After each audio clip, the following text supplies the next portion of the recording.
Peshawar high court نے پاکستان تحریک انصاف کے رہنما اور قومی اسمبلی میں اپوزیشن لیڈر عمر ایوب کی 1 ماہ کے لیے راہداری ضمانت منظور کر لی۔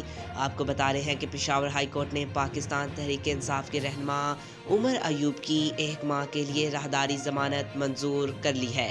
پشاور ہائی کورٹ کے جسٹس اشتیاق ابراہیم نے عمر ایوب کی درخواست پر سماعت کی، جس میں درخواست گزار کے وکیل نے عدالت کو بتایا کہ عمر ایوب کے خلاف اسلام آباد کے تھانہ رمنا میں مقدمہ درج ہے۔ وکیل نے دلائل دیتے ہوئے کہا کہ ان کے موکل عدالتوں میں پیش ہونا چاہتے ہیں، لیکن گرفتاری کا خدشہ ہے، اس لیے انہیں راہداری ضمانت دی جائے تاکہ وہ مقدمات کا سامنا کر سکے۔